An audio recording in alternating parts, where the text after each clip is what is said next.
Jimmy, first things first, it's devastating news about Cliff Moyo. Can you give us an update on it? Yeah, not great. It looks like it's a similar injury to the last one. I think on the other leg. So how's your luck? The guy's been an absolute beacon of what it takes to be a footballer. With his application over the last 9 months since his injury, getting back. Seeing it last week, I think you've seen the reaction from the players, the staff, the club, everyone as a whole. He means a lot to this club.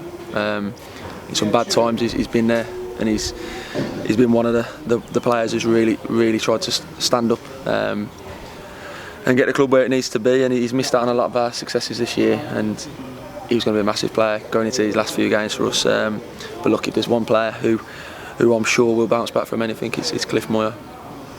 It's really a shame, and as you say, he's taken so long to get back, and I had the joy of interviewing him last week and seeing the delight on his face.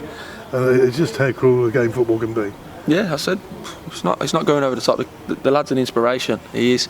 Don't care what level you play at, you get injuries and it knocks you, and it sets you back, and you take it into your home life. And I'm sure his wife's had the brunt of it over the last few months. And like you just said there, seeing him last week, even when he come on the pitch today in this small amount of time he was back on the pitch, you can see with the strength he brings to the side. But look, we were all massively disappointed, but his day one of his recovery will start tomorrow. You take into account today coming back from behind to get a 2-2 draw, it showed character within the squad? Yeah, hugely. Just said to the group there at the end, the first half was a bit of a nothing half where, look, we're not against any mugs today. They've got some really good players, Chester. But being 0-0 at half time, we put some messages out of what we wanted to do second half, and they scored from the one type of goal we shouldn't be conceding from today. It was a bit outnumbered in midfield at times, trying to keep two men up the pitch, but they scored from a long ball forward, flick on. I think the lad scored off his own flick on.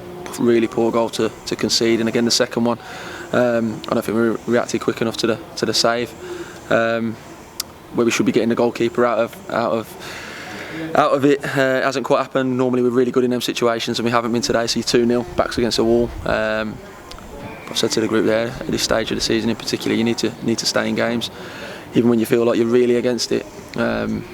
We've earned a point today, and it could be a massive point come the end of the season. So massive credit to the lads for the character we showed. I think we were the stronger team towards the end of the game until the stoppage, obviously, and we've got to take belief from that. We have to stuck at it.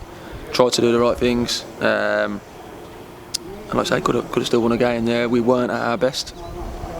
You got to look ahead straight away.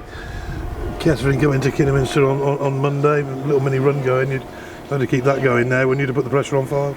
Next game, don't care about the table. Said it before. Sorry, Steve. It's not my thing. It doesn't make a difference. It's all about recovery from now until.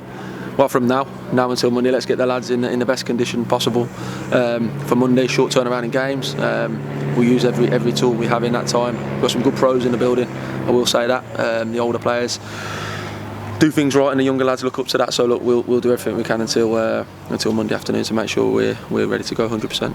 How important is that from the management side as well, from you and Russ getting through to the place, because there are going to be some young players today who've seen, a player go down, and will maybe get that out of their heads as well? Let's stick together. Look, we've been through a few things like that this year, and they're good bunch of lads. They look after each other, and they're all there for each other. I can't say any more. Look, I don't know if today's the day for it, but massive pat on the back for what they are, what they've been all season. It doesn't change now because we're going into this end of the season, or because we've got a bit of adversity with injuries. They've been there for each other every single day since pre-season, and it will continue till the end of the season, wherever we end up.